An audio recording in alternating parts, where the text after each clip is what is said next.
So I want you to picture a middle school cafeteria.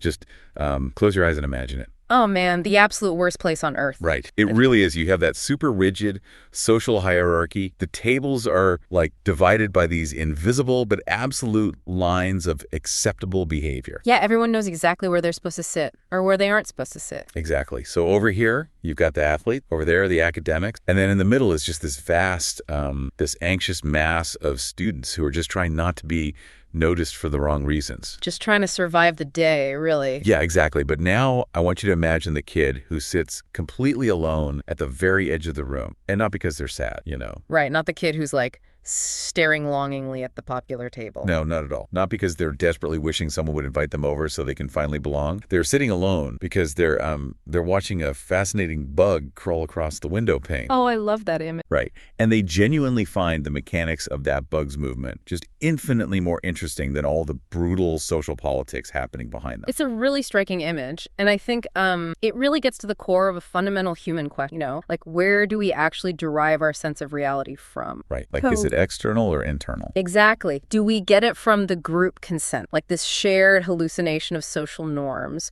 Or do we get it from our own direct, unfiltered observation of the world? Because the vast majority of us, we are evolutionarily wired to choose. Oh, absolutely. We are completely terrified of being exiled. Yeah, that tension between the group's reality and the individual's reality is just, it's the absolute beating heart of today's deep dive. It really is. Today, we are exploring this really comprehensive biographical transcript. It's titled The Entire Story of Luna Lovegood to Fall Asleep To. And it was originally published on the YouTube channel, The Sleepy Shack. Which is a fantastic source, by the way. Very detailed. It is.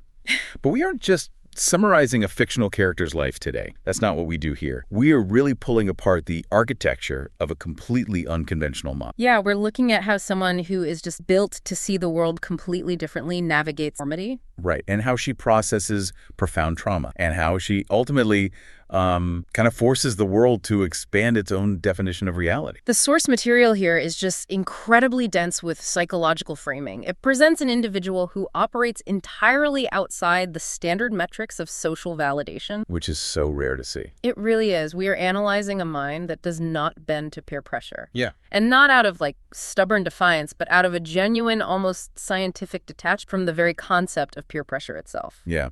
And I think for you listening, we all know what it feels like to be the outsider. Everyone has that memory. Right. We all have that memory of standing on the edge of the circle, wondering, what do I have to change about myself to be allowed inside? It's a universal feeling. It is. So I want you, the listener, to really think about a specific time in your own life when you had to make that choice, a moment where you had to choose between being accepted by the group and being authentic to your own internal truth. Because it's rarely an easy choice. The cost of authenticity is so often isolation. It's huge, but by the end of this deep dive, you are going to walk away with, a masterclass in how to choose that authenticity without letting the resulting isolation turn you bitter. And to really understand the mechanics of that kind of resilience, we have to start by examining the environment that built her. We have to look at the foundation. Right. We need to look at the foundational architecture of her cognitive baseline. So the text places Luna's birth in February 1981 in Devon. Okay, Devon, got it. But the physical location is honestly less important than the spatial and magical geometry of her childhood home. Which is fascinating in itself. Oh, totally. She lived in this peculiar black cylinder house in Ottery St. Catchpole. And the source material explicitly notes that this house looked less like it was constructed by human hands and more like it had organically grown out of the earth. It just sprouted up like a weird mushroom or something. Exactly. Like a giant rook from a chessboard just forced its way. The geography of this home is so fascinating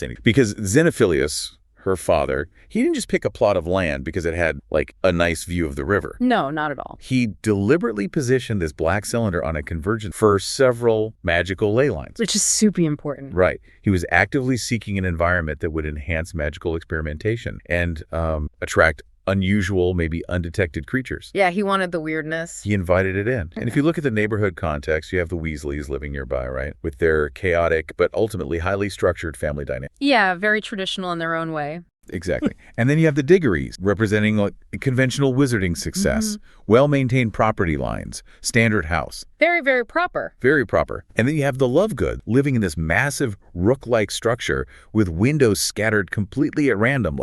The text says it's like carelessly flung stars across a black sky.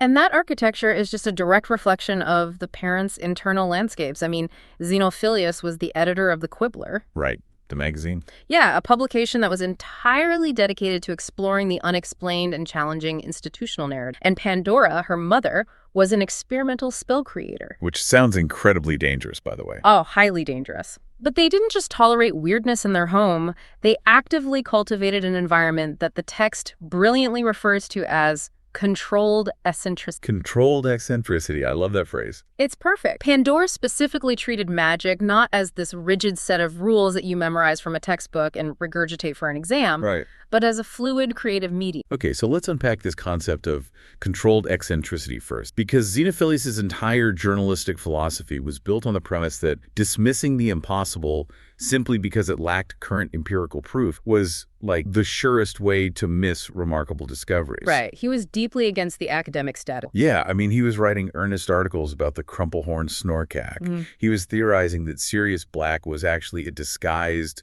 wizard rock star. Subby Boardman. Right. And if you raise a child in an environment where they are explicitly taught that absolutely everything is possible, aren't you essentially just writing a recipe for extreme gullibility? Yeah. I read that and my first thought was, okay, this is exactly how you create someone who falls for every single conspiracy theory they encounter on the internet. And I see exactly why you would make that leap. It makes total sense. But the source material makes this really vital distinction here regarding their methodology. Okay, what is it?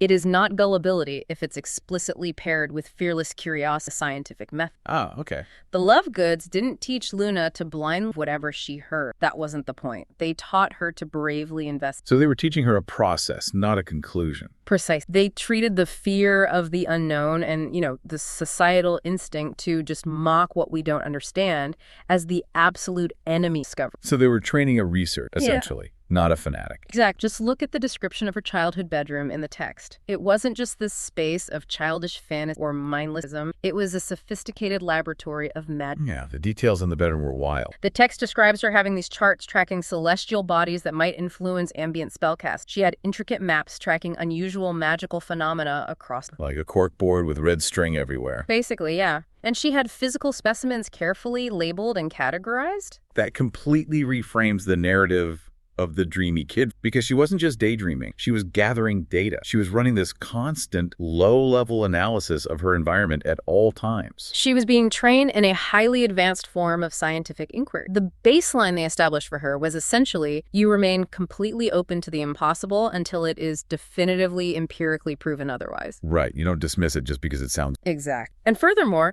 they treated her as an intellectual equal from a very young age. Which is so rare in parenting. It is. When she made an observation about a creature in the garden, they didn't just pat her on the head and dismiss it as a child's act of imagination. They treated her input as a valuable contribution to the family's ongoing... That level of validation from a parent, I mean, that provides a child with an unbelievable amount of confidence in their own perceptions. It builds an ironclad sense of self. It does. If your parents trust your instincts and treat your hypotheses with respect, you learn to trust yourself. You learn to hold your ground, even when conventional wisdom is screaming at you that you're wrong. It's an incredible foundation. It is. But, and this is where things get really dark, this beautiful, fearless, open-minded foundation was about to face the ultimate crushing test. Yeah, crucible. Because what happens when a child who has been meticulously raised to see infinite possibilities is suddenly confronted with the ultimate irreversible absence? This is the crucible of loss that really defines her entire psychological trajectory. The text details that when Luna is 9 years old, she is out in the garden, observing nature, looking for bowtruckles, doing her thing. Right.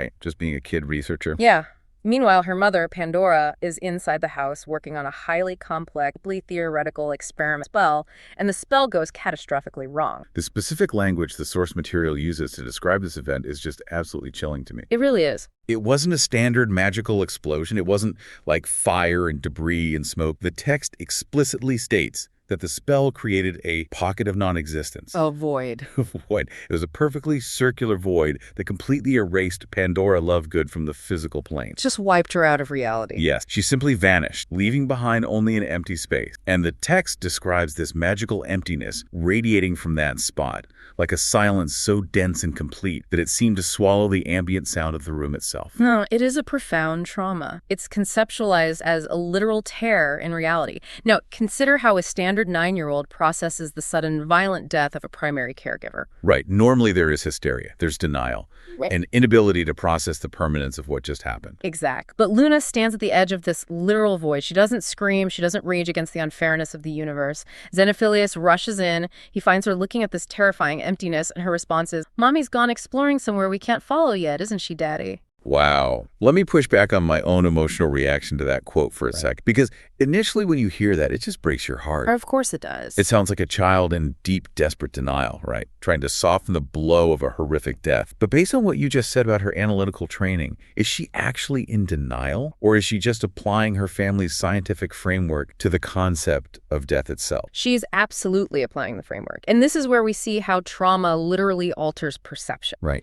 And how her specific upbringing provided a completely unique buffer. Because she was taught that the invisible world is just as real as the visible one, she processes her mother's sudden erasure by placing it within a larger, invisible framework of continuity. That makes so much sense. She does not conceptualize death as a termination or an ending. She conceptualizes it as a transition to a different form of existence. Like stepping into another room. Exact. A state of being that is currently invisible to ordinary human perception, but no less real than the shared. I always think about it like a high-end camera lens. Oh, okay. Let's hear this. So if a person undergoes a sudden violent trauma, it's like the lens of their camera gets violently struck with a hammer. For a lot of people, the camera just shatters. The lens is broken, the pictures are distorted, and the mechanism just stops working. Right. Standard trauma response. Yeah. But for Luna, because of the way her mind was constructed by her parents, the strike doesn't shatter the lens. It creates a highly specific crack that acts like a prism. Right. So suddenly, this altered lens is capturing ultraviolet light that normal unbroken lenses filter out entirely. That analogy perfectly captures the mechanics of her shifted perception. And the source text actually literalizes your concept of ultraviolet light through her ability to perceive Thestrals. Yes, the Thestrals. The text makes it very clear that Thestrals are only visible to those who have witnessed death and internalized the emotional reality of that loss. Which is key.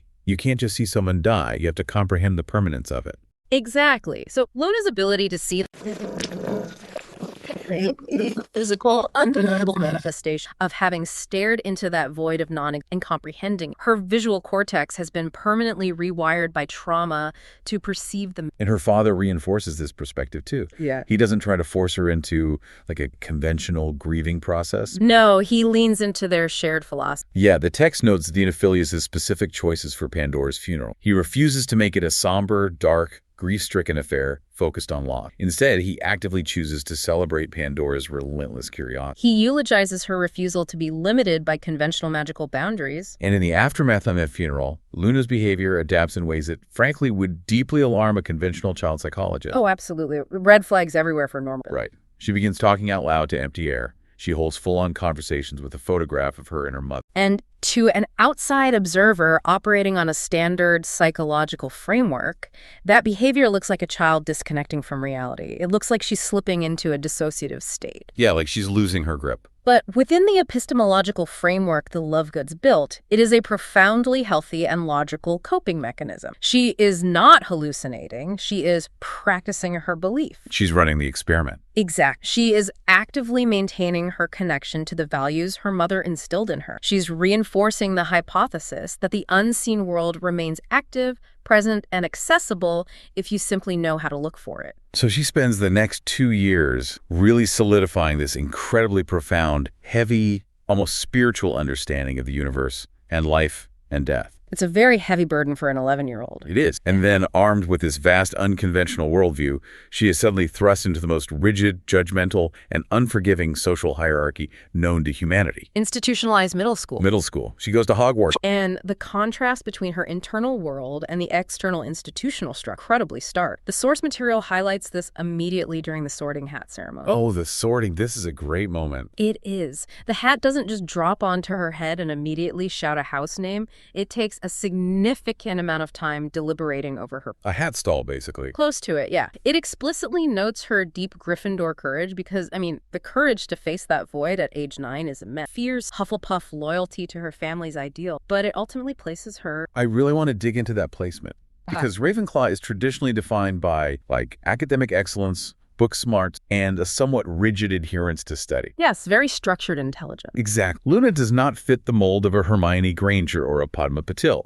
She isn't staying up late doing extra homework just to get an A. So why does a magical artifact designed to read the deepest core of a student's personality definitively categorize her as a Raven? Because the hat recognizes that the true essence of Ravenclaw isn't just about good grades, it's the pursuit of knowledge. And Luna pursues knowledge in its purest, most unadulterated form. Right. Not for a test, but for the truth. Exact. The text explains that the hat places her there because she seeks truth in places where others see only confusion. She values knowledge for its own sake, completely untethered from conventional academic bound or the desire for, social standing. She is essentially a theoretical philosopher walking into a trade school. A trade school. That is such a good way to put it.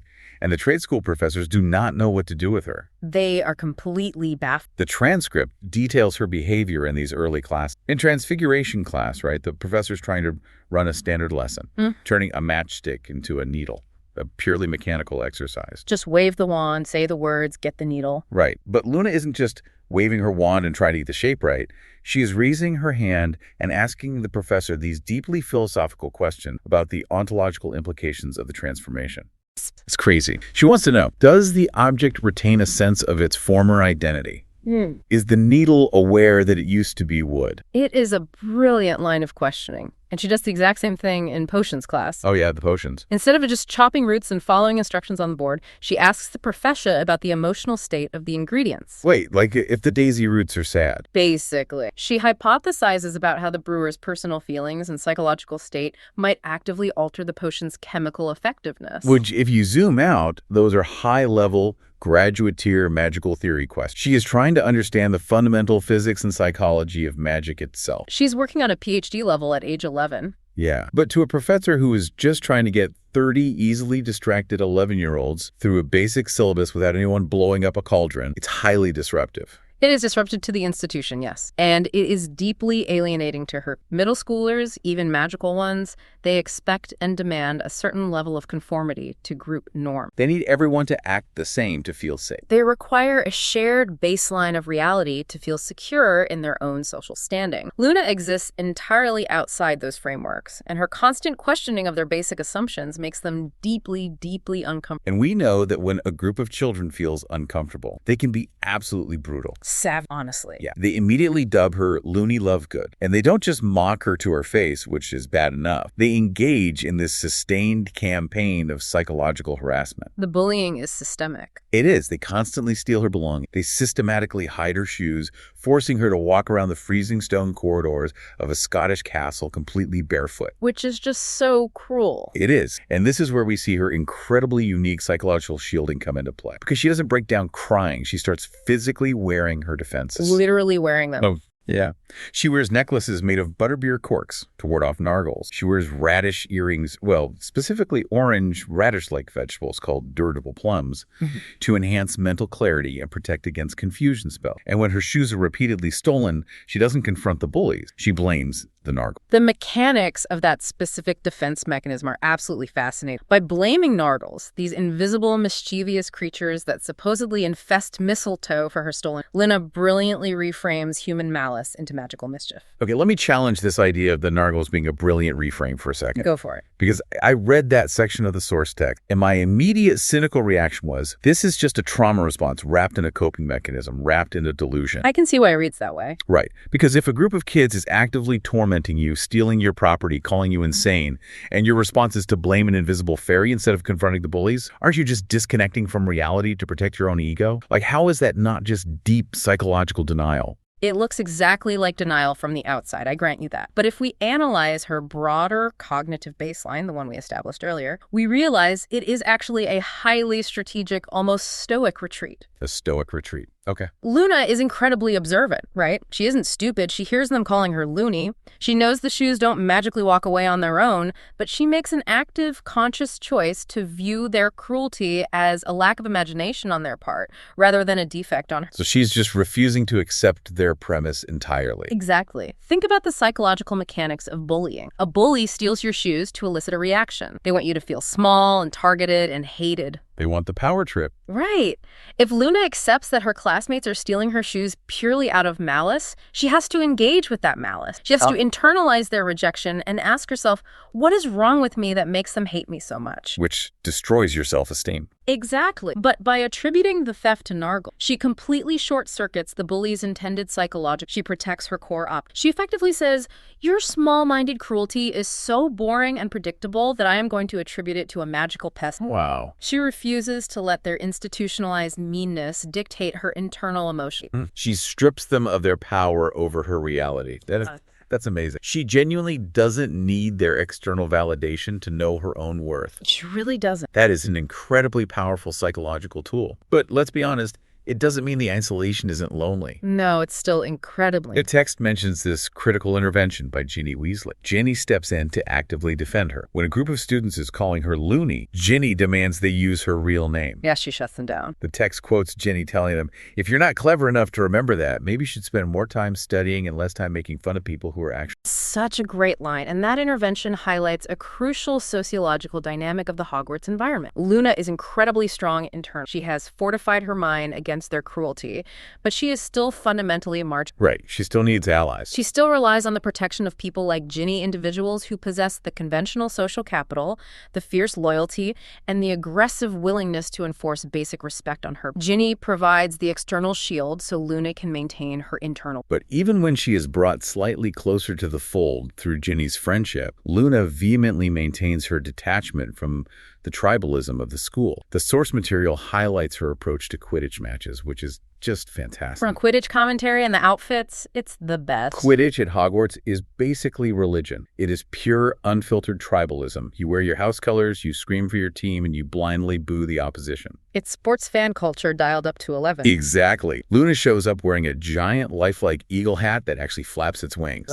Natural. But when Ravenclaw is playing against a team that has her friends on it, like Ginny's Gryffindor team, she doesn't just blindly adhere to house loyalty. Right. The text notes she often wears completely neutral colors and cheers for objectively good plays, regardless of which team actually eck them. Which probably annoys everyone around her. Oh, completely. But it visually and vocally demonstrates her core belief that excellence should be recognized and celebrated wherever it appears, rather than only when it serves a narrow partisan. It is a complete structural rejection of the tribalism that defines the vast majority of the Hogwarts. So she refuses to let a colored tie dictate her alliance or her appreciation. So for years, Luna exists as this island of independent thought. She is observing the ecosystem, she is studying the margins, and she is rigorously maintaining her authenticity in a completely hostile environment. She's biding her time, essentially. Yeah, but as the broader magical world begins to darken, as the rumors of Voldemort's return start swirling and the adult institutions begin to crack, the isolation of this outsider is about to... Things are about to change dramatically. She is about to cross paths with a group of teenagers who desperately need exactly the kind of radical, unvarnished truth she provides. This brings us to a pivotal shift in the narrative. We move into her 4th year,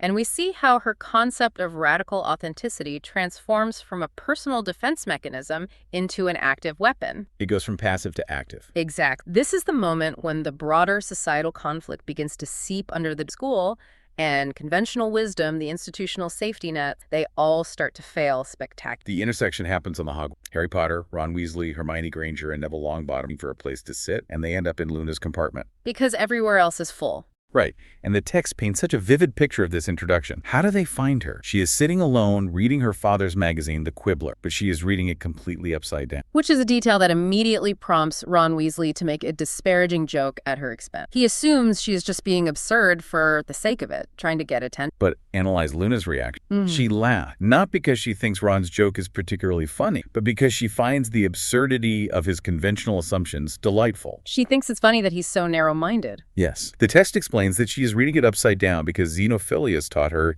it is a specific cognitive technique. It's designed to detect hidden meanings, runic codes, and alternative perspectives that might be concealed within conventional text layout. It's brilliant. By physically inverting the page, you disrupt the brain's automatic reading process. You force your mind to focus on the shape of individual words and letters rather than just glossing over sentence patterns. She is literally forcing herself to look at the world differently, to bypass her own cognitive biases and find the hidden truth. Which is something the rest of the wizarding world desperately needs to learn how to do at this exact moment. And in that very compartment, she immediately proves the immense value of her perspective. Harry is sitting there, deeply distressed, because for the first time in his life, he can see the Thestrals pulling the carriages. Because he just saw Cedric Diggory die months prior. Right, and nobody else in his immediate circle can see them. He genuinely believes he is having a psychotic break. He thinks he's losing his mind. And Luna doesn't coddle him. She doesn't offer empty platitudes like, oh, I'm sure it's nothing. She just matter-of-factly looks at these invisible skeletal horses and says, you're not going mad, I can see them too, you're just as sane as I am.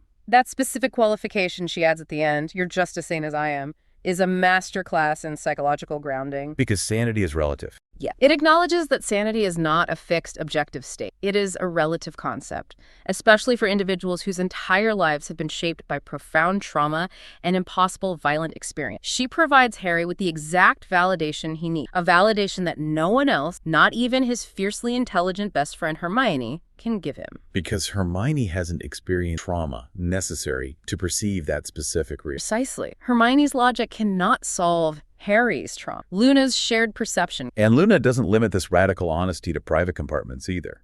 In the middle of the school year, the Ministry of Magic is running a massive institutionalized propaganda camp, calling Harry a liar and a fearmonger for claiming Voldemort has returned. The Daily Prophet is just dragging his name through the mud daily. The entire school is whispering behind his back, and Luna walks right up to him in front of a crowd and publicly declares, I believe he who must not be named is back, and I believe you fought him and escaped from him. No social night. No whispering to avoid attention, just radical, unvarnished truth delivered at maximum volume. And this epistemological openness puts her on a direct collision course. Oh, they're dynamic. It's incredible. The text highlights this fascinating clash of worlds. Hermione represents the pinnacle of conventional academia and institutional logic. She demands peer-reviewed evidence, empirical proof, and historical precedent. She needs to see the citations. Exactly. When Luna confidently brings up creatures like the crumplehorn snorkack, Hermione visibly bristles and dismisses them entirely because they aren't in any Rex text. But Luna counters by pointing out that the entire history of magic is populated by creatures, spells, and phenomena that were considered ridiculous myths right up until the exact moment they were definitively proven to exist. It's the ultimate debate between the rigid rationalist and the theoretical empiricist. Hermione says, if I can't read about it, it isn't real. Luna says, if you only believe what you read, you'll never discover anything new. That is such a profound philosophical divide. But as the academic year progresses, this theoretical debate is overshadowed by immediate physical danger. The stakes get very real very fast. Professor Umbridge, this authoritarian government proxy, takes over the school. The students respond by forming Dumbledore's army to train in secret magical combat. And the text notes that Luna excels in this combat training. Why? Because the very upbringing that made her a social outcast makes her the perfect resistance fighter. Exactly. It all comes back to her cognitive base. While other students, even the very brave ones, panic in simulated life or death scenarios because their normal rules of engagement have been stripped away, Luna treats combat as an interesting, high-stakes puzzle to be solved. She doesn't have the normal panic response. Right. She has spent her entire life navigating the unknown without... When you aren't terrified of what you don't understand, your amygdala doesn't hijack your brain. Your heart rate stays low.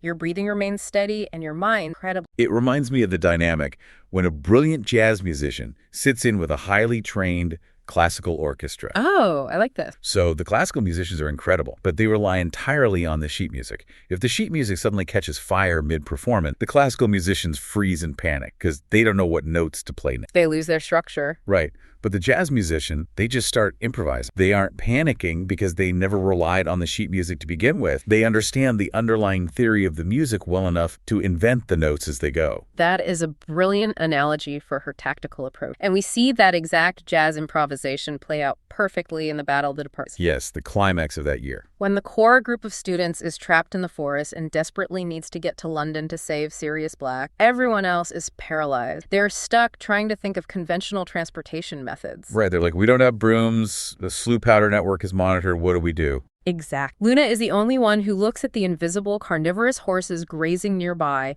and suggests riding the Thestral. Her complete lack of attachment to conventional rule provides the only viable solution to an impossible problem. And during the battle itself, inside the Ministry, she demonstrates a startling tactical genius. There is a specific moment the source text highlights that I find incredibly revealing. The ankle. The ankle. They're running from seasoned Death Eaters. Ginny Weasley is violently seized by the ankle by one of the attackers. Luna acts immediately. She attacks the Death Eater with a reductor curse, but in the chaotic process of blowing up the surrounding environment to force the Death Eater to let go, the blast breaks Ginny's ankle. We really need to analyze that specific choice because it is a profound triage. It shows remarkable psychological maturity and tactical coldness. Tactical coldness, yes, that's the phrase. Most teenagers in that situation would hesitate, terrified of hurting their friend. Yeah. In that moment of hesitation, both of them would be captured or... Right, you lose seconds worrying about the injury. Luna accepts unavoidable, immediate harm, a broken ankle, to prevent catastrophic damage, death, or torture. She prioritizes brutal survival over a perfect, painless... She doesn't freeze in the search for an ideal outcome. She acts decisively and violently in the messy reality of combat. It's incredibly pragmatic. It is in that same battle, deep in the Department of Mysteries, that they stumble upon the veil. That ancient stone archway fluttering with a tattered black curtain, whispering with unseen voices. The literal manifestation of the boundary between life and death. Yes. Hermione stands next to it and hears absolutely nothing. To her, it is just an old arch, but Harry, who has been surrounded by death, and Luna, who stared into the void at age 9, both hear the voices clearly. And Luna uses this moment to confirm her deepest belief that consciousness continues beyond physical destruction. She tells Harry later, "It's not as though I'm never going to see her again. You heard them just behind the veil." In doing so, she provides Harry with the specific emotional and philosophical tools he needs to handle his own fresh grief over the loss of Sirius Black. She teaches him that you can find profound hope. And importantly, her contributions aren't limited to the physical battle. Off the battlefield, she and her father strike one of the most massive, consequential blows for the resistance using the power of the press. Oh, the interv's fantastic. This is one of my favorite details in the story. Xenophilius agrees to publish Harry's full, unedited account of Voldemort's return in the Quibble. Bypassing the ministry entirely. Yes, and they don't just write it themselves. They team up with Rita Skeeter, the most sensationalist, unreliable tabloid journalist in the wizarding world, to conduct the interview. Which is a strategic masterstroke of medium. Rita Skeeter provides the dramatic, highly readable flair necessary to capture the general public's attention, and the Quibbler provides the uncensored, independent platform that the government cannot control. And then Umbridge plays right into their hands. She does. When Professor Umbridge inevitably bans the magazine from Hogwarts grounds, she unwittingly triggers a psychological phenomenon. She accidentally creates a massive forbidden fruit. The censorship backfires spectacularly. By banning it, she guarantees that every single student in the school will track down a copy and read it out of sheer defiance. Luna inherently understands that a banned truth creates its own unstoppable demand. So Luna has finally found her purpose, and more importantly, she has found her tribe. The text describes how over the summer she meticulously paints the faces of Harry, Ron, Hermione, Ginny, and Neville on her bedroom ceiling. It's a beautiful detail. And she intertwines their portraits with a repeating golden chain spelling the word friendship. It is a deeply touching testament to how much she values finally being seen. But tragically, this newfound bond, this high visibility as a core resistance fighter, it's about to draw the ultimate devastating target on her back. Yeah, this transition plunges us right into her 6th year, an era the text frames as the ultimate test of her spirit. The political landscape completely collapsed. Voldemort takes control of the Ministry. The worst-case scenario happens. Death Eaters, specifically the sadistic Caro siblings, take over Hogwarts. The curriculum is inverted. Education becomes active indoctrination, and discipline becomes literal torture. But Luna, alongside Ginny and Neville, refuses to back down. With Harry, Ron, and Hermione on the run, these three step up to lead the Dumbledore's army resistance from the inside. They become the generals. They reactivate the enchanted DA coins to coordinate secret meetings. They risk severe punishment by painting graffiti on the walls declaring Dumbledore's army still recruiting. They even attempt an incredibly brazen heist, trying to steal the sword of Gryffindor right out of the headmaster's office under Snape's note. And the punishments meted out for these acts of rebellion are severe. But the text notes a fascinating detail about the psychological disconnect between the oppressor and oppressed. What do you mean? When the trio is caught trying to steal the sword, they are sent into the Forbidden Forest for detention with Hagrid. Right. The Caros believe they are subjecting the student to terrifying, life-threatening punishment. But for Luna, Ginny, and Neville, being sent into the forest with an ally like Hagrid is practically a reward. Oh, because they know him. Exactly. It provides them with a safe, unmonitored space where they can speak freely, strategize, strengthen their bond, and in Luna's case, happily observe nocturnal magical creatures. That's hilarious. The authoritarian mindset of the Caros fundamentally misunderstands what actually motivates or frightens students. But the danger outside the school walls is escalating rapidly. Over the Christmas holidays, while Luna is traveling home, Death Eaters stop the Hogwarts Express. And they aren't looking for Harry this time. No, they don't kidnap her for anything she did at the school. They kidnap her to punish her father for his continued rebellious publishing of pro-Harry Potter propaganda in the Quibbler. She is dragged off the train and taken to the basement of Malfoy Manor. We must critically examine the architecture and psychology of this specific space, because the basement of Malfoy Manor is not just a holding cell with a lock. It's much worse. It is an environment deliberately and meticulously designed for psychological degradation. The text describes walls that constantly weep with dampness, chilling the prisoners to the bone. The floor is built with subtle, deliberate irregularities designed to make standing or pacing physically exhausting. The space is completely devoid of natural light, and the walls are covered in a slick slime that distorts what little visual perception is possible. It's a sensory deprivation chamber. Exactly. It's engineered to erode prisoners' grip on reality, strip away their human dignity, and break their will to resist. She is locked in this lightless, weeping dungeon with Garrick Ollivander, the legendary one, who has been there for a very... Ollivander has been in there for months. He has been repeatedly tortured by Voldemort himself. He is physically frail, emotionally shattered, and completely broken down. And what does Luna Lovegood do when she is thrown into this nightmare scenario? Does she panic? She does not. Does she finally break under the weight of actual, undeniable horror? No. She becomes his absolute anchor. She treats the nightmare basement exactly the same way she treats the rest of the world, with calm, analytical detachment and profound... She doesn't offer him false hope of an immediate rescue either. No, but she offers him cognitive stability. She tells Ollivander, we must look after each other and remember that this situation is temporary, even if we cannot see how it... She actively engages his mind to prevent it from collapse. She initiates these deep discussions about obscure wand law, the sentience of wand cores, and advanced magical theory. She essentially turns their torture cell into an impromptu theoretical magizoology. I need to pause and ask the core question. Yeah. How does she do it? How does she do it? How does a teenage girl survive this level of sustained psychological torture and sensory deprivation when a legendary, incredibly powerful wizard like Ollivander was crumbling into dust? What is the specific mechanism of her resilience? It all comes back to where she anchors her identity. Okay, break that down. The Death Eater's torture techniques rely on a very specific, almost universal assumption about human. They expect prisoners to break because the vast majority of people base their identity on external factors. Right. Our jobs, our friends, our clothes. We build our sense of self on our social standing, our physical comforts, our professional titles, and our autonomy. If you systematically strip those external pillars away, the person's identity shatters. They don't know who they are anymore. Exactly. But Luna's identity is entirely internal. It was forged in the absolute void of her mother's death, and it was tempered by years of being a mocked, isolated outcast. You can lock her in a dark, slimy cell. You can take away her wand. You can take away her freedom,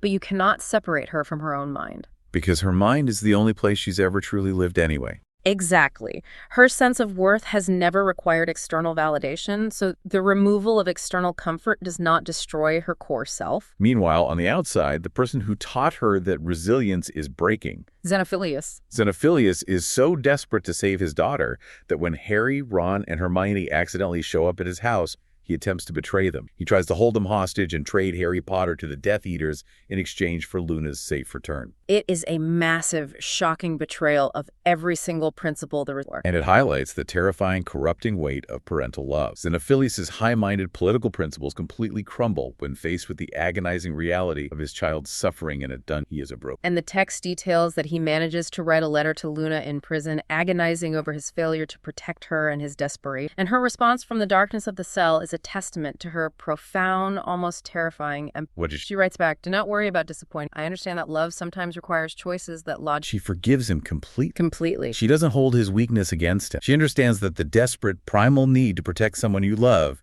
can completely override your moral compass, and she refuses to judge him for it. During that same chaotic encounter at the Lovegood house, a massive erumpent horn, which Xenophilius had proudly displayed, insisting it was a harmless snorkack horn, explodes. Right, the spell hits it. The blast literally blows up the Lovegood home. Her entire childhood refuge, the black cylinder house, the celestial charts, the magical artifacts, the physical memories of her mother, gone in an instant. Yet when she eventually learns of this destruction, Luna processes the loss with that exact same internal resilience. She recognizes that the physical house was merely a container. Right, the stuff inside was just stuff. The true legacy of her upbringing, the lessons her parents taught her, the relentless curiosity, the open-mindedness, the stoic resilience are integrated into her very neurology. You can blow up the house, but you cannot blow up the framework she uses to understand the universe. Eventually, rescue does come, though at a terrible price. Harry, Ron, and Hermione are captured and thrown into the same cellar. Dobby, the house elf, arrives, and in the ensuing chaotic escape, he sacrifices his own life to get them shelter. And in the immediate bleeding aftermath, it is Lena who steps up. She gently closes Dobby's eyes. She insists on giving his funeral eulogy. She treats this house elf, a creature viewed by most of the wizarding world as subhuman property, with the absolute ultimate dignity and respect. She formally thanks him for his immense bravery. She honors the specific impact of his life rather than simply mourning the tragedy of his death. She emerges from that cellar not as a broken, traumatized victim, but as a seasoned, philosophically grounded veteran. The girl who was once content to sit on the margins and observe the world is now fully prepared to step into the center and fight revival. This brings us directly to the climax of her journey. The Battle of Hogwarts. The call goes out over the enchanted DA coins, and Luna doesn't hesitate. She immediately returns to the school. And right away, her specific brand of unconventional knowledge is crucial. Harry is desperately trying to find Rowena Ravenclaw's lost diadem, a Horcrux he needs to destroy. And he has absolutely no idea where to start looking. The artifact has been lost for centuries. Luna knows exactly what he needs to do. He needs to speak to the Grey Lady, the resident ghost of Ravenclaw Tower. And to even access the Ravenclaw common room to find the ghost, they are confronted with a philosophical barrier. The entrance isn't guarded by a simple password. It is guarded by a bronze eagle knocker that demands the answer to a riddle. And the riddle posed in the heat of an impending war is, which came first, the phoenix or the flame? It is the ultimate classic chicken or the egg paradox designed to trap linear thinkers in an endless... But Luna doesn't even blink. She answers calmly. A circle has no beginning. That answer perfectly encapsulates her non-linear, holistic approach to problem solving. She doesn't get trapped by the false dichotomy presented by the question. She recognizes the cyclical, eternal nature of the magic involved. She steps outside the framing of the problem to find the solution. During the massive, chaotic battle that followed, there is a sequence that I think defines her entire character. The battle is raging. People are dying, and suddenly, hundreds of Dementors swarm the ground. The despair is literal and physical. The temperature drops. Harry, who has been fighting for hours, is completely overwhelmed by the sheer volume of trauma and hopelessness. Cannot cast his Patronus. He drops his wand. He's ready to welcome the darkness and give up, and Luna is right there beside him. Notice how her role instantaneously shifts. She isn't just a combatant throwing hex. She becomes a spiritual anchor in a sea of despair. She doesn't scream at him to fight harder. She tells him, think of something happy. Like, we're still here. We're still fighting. I want to break down the mechanics of why that worked. She doesn't tell him to think of a happy memory from the past, which is the standard method for casting a Patronus. Right. Usually you think of a past joy. She grounds him entirely in the present moment. She teaches him that the very act of survival, the very fact that they are standing shoulder to shoulder, actively resisting the darkness, is a profound joy in and of itself. It is a joy powerful enough to manifest as light and banish the Dementors. That shared defiant hope fuels his Patronus when his individual memories fail him. It is the application of radical mindfulness as a weapon of war. And she immediately backs up that spiritual grounding with immense physical courage. Oh yeah, fighting Bellatrix. The text details her fighting Bellatrix Lestrange side by side with Hermione and Ginny. The three of them form a perfectly unified front, standing their ground against one of the most sadistic, experienced, and dangerous witches in existence. And they win. Against all odds, the war is won. Voldemort is defeated. And in the immediate aftermath, the Great Hall of Hogwarts is an absolute mess. It's chaos. It is filled with wounded fighters, grieving families weeping over bodies, and euphoric survivors celebrate. Harry Potter is sitting on a bench, and he is he's hollowed out. He is completely empty. Everyone in the room wants a piece. They want to touch him, thank him, ask him questions. They want to bask in his victory. And Luna, standing amidst all this chaos, sees exactly what is happening. Her empathy is laser-focused and ruthlessly practical here. She recognizes the profound, bone-deep psychological exhaustion of a boy who has carried the weight of the entire world on his shoulders for years. She understands that he cannot endure another second of being a public. So she creates a distraction. She points out the window and starts yelling excitedly about seeing a blibbering humdinger. Which is brilliant. And while the entire exhausted, easily distracted crowd turns to look out the window, she helps Harry slip under his invisibility cloak so he can escape the hall unseen. It's such a perfect friend moment. It's like, imagine you're at an incredibly loud, crowded party. Your social battery isn't just low, it is completely dead. You are borderline panicked, but you can't leave because everyone keeps talking to you. We've all been there. And that one really observant, deeply empathetic friend sees the desperate look in your eye. They don't make a big scene. They don't announce that you're tired. They just quietly hand you the car keys and step in front of you to block the crowd so you can slip out the back door. That is exactly what she did for the savior of the wizarding world. It is the ultimate act of grace. She gives him the gift of privacy, the vital space required to transition from being a living weapon back to being a... So the war is definitively won. But that leaves us with a fascinating post-war question. What comes next? Exactly. What does happily ever after actually look like for someone whose entire identity, cognitive framework and skill set were built on questioning the status quo and fighting back against the dark. The source text goes into incredible detail about her adulthood and her professional legacy. In the aftermath, as a documented hero of the resistance, Luna could have easily walked into any safe, prestigious Ministry of Magic job she wanted. She could have been a department head. She could have had a corner office and a pension. But she rejects all of it. Instead, she becomes an independent, globe-trotting, magical naturalist. Which is the absolute perfect culmination of her upbringing. She finally gets to apply rigorous, field-tested observation to her lifelong open-mindedness. She absolutely revolutionizes the field of magizoology. She doesn't just sit in a library reading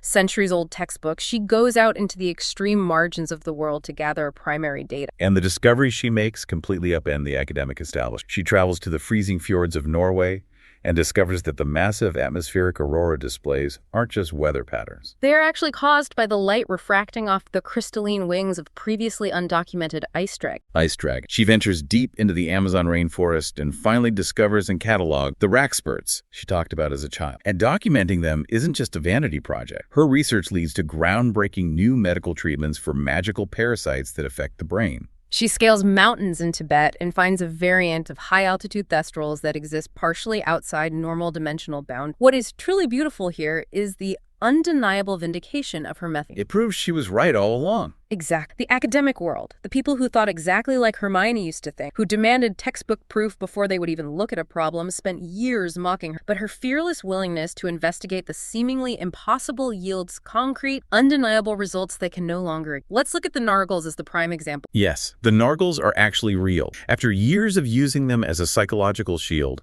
she officially discovers them in the dense forests of New Zealand. But the reality of what they are is so much more profound than she thought as a child. They aren't just invisible thieves stealing shoes for fun. No. Through rigorous observation, she discovers they are highly sophisticated magical recyclers. They specifically seek out and steal objects that have accumulated dense, disruptive emotional energy. Like the shoes of a bullied, isolated child. Exact. They remove these objects to effectively clean and balance the magical ecosystem. The theft she experienced as a trauma response in middle school was actually a highly advanced form of ecological conservation playing out around her. That completely flips the script. The very concept she used as a psychological shield against her bullies turned out to be an actual, vital, scientifically verifiable part of the natural world. It validates her entire worldview. But crucially, there is one creature she searches for her entire life and never finds. And how she handles this failure is a massive defining moment of growth.